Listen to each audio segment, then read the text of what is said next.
اب چند باتیں میں آپ سب کی نظر کروں گا کہ سیرت النبی صلی اللہ علیہ وسلم کے حوالے سے ربیع الاول آتا ہے تو ہم بہت ساری تقریبات کا انعقاد کرتے ہیں، لیکن عملی طور پر ہم سارے کے سارے لوگ کتنے کمزور ہیں یہ ہم میں سے ہر بندہ بخوبی جانتا ہے۔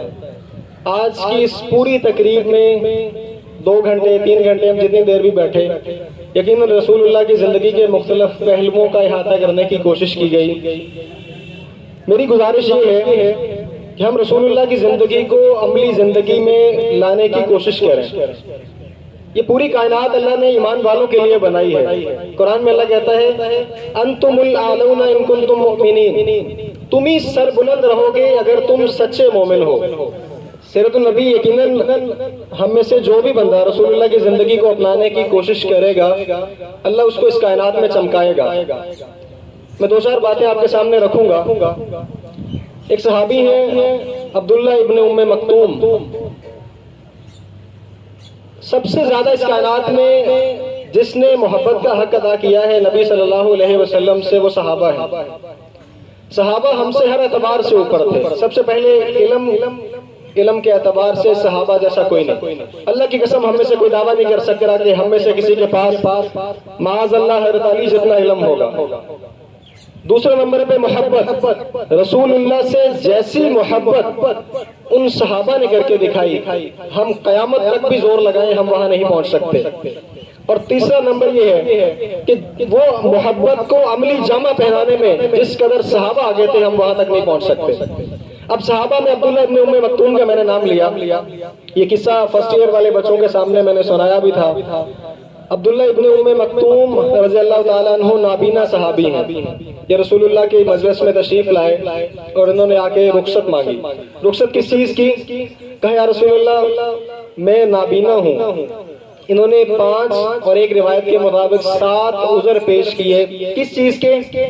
یہ نہیں کہ مجھے نماز کی معافی دے دیں، بلکہ یہ عذر پیش کیے کہ یا رسول اللہ یہ 7 یا 5 بڑے عذر ہیں، آپ مجھے اجازت مرحمت فرما دیں کہ میں مسجد تک نہیں آ سکتا، میں گھر میں نماز پڑھ لوں۔ اب ہم سوچتے ہیں کہیں نہ کہیں گنجائش نکلے اور ہمیں نماز پڑھنی ہی نہ پڑے۔ دین اللہ کی قسم ہر معاملے میں نرم ہے۔ قرآن میں آتا ہے لا اکراہ فی الدین، دین میں جبر نہیں، دین میں زبردستی نہیں۔ قرآن کے مطابق، حدیث کے مطابق ارکان اسلام کے پیراہے کو دیکھیں، ساری چیزوں کے ذائچے کو کھنگالنے کے بعد ایک چیز سمجھ میں آتی ہے، دین میں اگر کہیں پہ کسی احکام کے اندر سختی ہے تو وہ نماز ہے۔ یہ صحابی آئے ہیں یا رسول اللہ پہلا عذر میرا گھر مسجد سے بہت دور ہے، میں آپ سے اجازت طلب کرتا ہوں کہ آپ مجھے اجازت دے دیں میں گھر میں نماز پڑھ لیا کروں۔ دوسرا بڑا عذر یا رسول اللہ آپ کو پتہ ہے میں نابینا ہوں، مجھے مسجد تک لانے والا کوئی نہیں، آپ مجھے اجازت دے دیں میں گھر میں نماز پڑھ لیا کروں۔ تیسرا بڑا عذر یا رسول اللہ آپ کو پتہ ہے میرا گھر مسجد سے بہت دور ہے، آپ مجھے اجازت دے دیں میں گھر میں نماز پڑھ لیا کروں۔ چوتھا عذر یا رسول اللہ آپ کو پتہ ہے مدینے میں جھاڑیاں، درخت اور کانٹے دار جھاڑیاں بہت ہیں، میں نابینا انسان کہیں نکلوں کسی جھاڑی سے اٹک جاؤں، آپ مجھے اجازت دے دیں میں گھر میں نماز پڑھ لوں۔ پانچواں عذر کیا پیش کیا یا رسول اللہ اب میں اتنا بوڑھا ہو چکا ہوں کہ میری ہڈیوں پر گوشت بھی نہیں رہا، آپ مجھے اجازت دے دیں میں گھر میں نماز پڑھ لیا کروں۔ رسول اللہ صلی اللہ علیہ وسلم نے ہر بات کے جواب میں ایک ہی بات ارشاد فرمائی۔ وہ بات کیا تھی کہ عبداللہ اذان کی آواز سنتے ہو جب بلال اذان دیتے ہیں حی علی الصلاۃ، آؤ نماز کی طرف؟ کہا جی یا رسول اللہ، کیونکہ جھوٹ بولنا تو آپ نے سکھایا ہی نہیں۔ یہ یہاں جھوٹ بولنے کی کوشش کرتے، کیا پتہ اجازت مل جاتی، لیکن صحابہ ان کی تربیت رسول اللہ نے کی اور وہ جھوٹ بولنے کیسے ہو سکتا ہے؟ کہا جی یا رسول اللہ۔ فرمایا عبداللہ مسجد میں آ کے نماز پڑھو۔ اور یہ وہ ہستی ہیں جن کو اللہ نے کہا وما ارسلناک الا رحمۃ للعالمین، آپ سے بڑا رحمت کا پہلو کسی کے اندر نہیں ہے۔ لیکن میں یہ سمجھانے کی کوشش کر رہا ہوں اگر نماز کے اس حکم میں اتنی سی بھی گنجائش ہوتی تو عبداللہ ابن ام مکتوم کو نہ ملتی۔ اب انہوں نے عمل کیا اور پھر ان کو ملا کیا؟ اگلی نماز کا وقت ہوا، اذان ہوتے ہوتے ساتھ ہی یہ مسجد میں تھے، اس سے اگلی نماز کا وقت ہوا، اذان سے پہلے یہ مسجد میں تھے۔ رسول اللہ نے اس بات کا جواب اور انعام کیا دیا؟ اللہ کے نبی صلی اللہ علیہ وسلم نے حضرت بلال کے ساتھ عبداللہ ابن ام مکتوم کو اسلام کا دوسرا مؤذن ہونے کا اعزاز دیا۔ اس کے بعد یہ وہ صحابی جو نابینا ہیں، جن کے گھر سے آنے کے لیے بہت سارے عذر سامنے تھے، یہ مسجد میں آ کے اذانیں پڑھنے لگے۔ پھر یہ وہ انسان ہے، اتنی فضیلت ان کی کہ جب غزوہ تبوک کے لیے رسول اللہ اپنا وفد لے کر گئے، اپنا قافلہ لے کر گئے، تو مصلی رسول کی امامت عبداللہ ابن ام مکتوم کو سونپ کر گئے۔ یہ فضیلتیں کیسے ملی؟ کیونکہ انہوں نے رسول اللہ صلی اللہ علیہ وسلم کی صحیح پیروی اور اتباع کرنے کی کوشش کی۔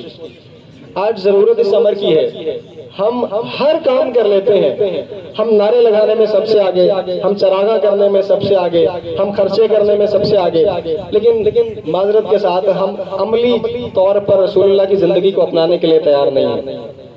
آج ضرورت اس امر کی ہے کہ وہ رسول اللہ جن کی زندگیوں پر انگریز تحقیق کر کے کہاں سے کہاں پہنچے۔ مائیکل ہولٹ ایک انگریز بہت بڑا مصنف ہے، بہت بڑا لکھاری رائٹر ہے، اس نے کتاب لکھی دی 100، دنیا کی 100 مؤثر ترین شخصیات کا انتخاب کیا۔ اس میں وہ مجبور ہوا کہ رسول اللہ صلی اللہ علیہ وسلم کو اس نے نمبر 1 رکھا۔ اس پر وہ عیسائی تھا، مسلمان نہیں تھا، اس پر تنقید کی جانے لگی۔ ایک عیسائیوں کی ایک بہت بڑی تقریب میں وہ اسٹیج پر موجود تھا، عیسائی بڑی کثیر تعداد میں تھے، وہ اٹھ کے کھڑا ہوا، اس نے کہا جی میرے اوپر تنقید کرتے ہیں میری عیسائی برادری کے لوگ کہ جی اس نے کتاب لکھی اور حضرت عیسیٰ کو پہلا نمبر نہیں دیا۔ اس نے کہا میں وجہ بتاتا ہوں۔ وجہ کیا بتائی؟ کہا یہاں کتنے لوگ ہیں جو رسول اللہ صلی اللہ علیہ وسلم پر ایمان لاتے ہیں؟ ایمان والوں نے ہاتھ کھڑا کیا۔ دوسری طرف اس نے کہا وہ لوگ ہاتھ کھڑا کریں جو عیسیٰ علیہ السلام کو مانتے ہیں، ان سب نے بھی ہاتھ کھڑا کیا۔ اب موازنہ دیکھیے گا، اس نے کہا عیسیٰ علیہ السلام کے نام پر ابھی جان قربان کرنی پڑے، آپ میں سے کتنے لوگ تیار ہیں؟ ایک بھی ہاتھ نہیں کھڑا۔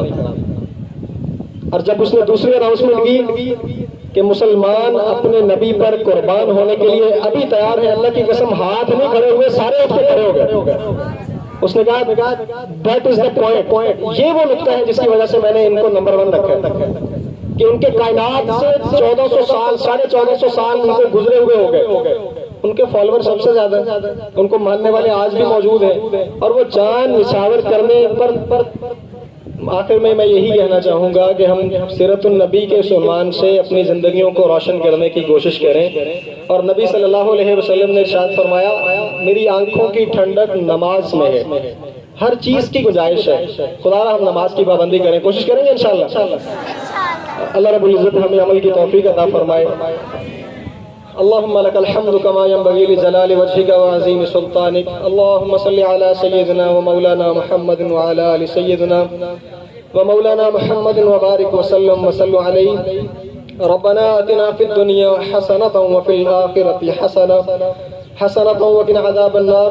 ربنا ظلمنا أنفسنا وإن لم تغفر لنا وترحمنا لنكونن من الخاسرين۔ لا إله إلا أنت سبحانك إني كنت من الظالمين۔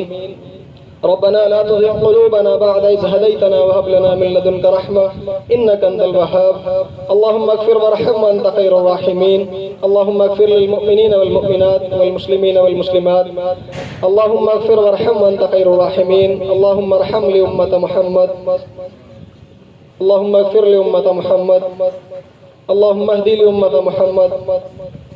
ربنا تقبل منا إنك أنت السميع العليم وتب علينا إنك أنت التواب الرحيم۔ وصلى الله تعالى على خير خلقه محمد وعلى آله وأصحابه أجمعين۔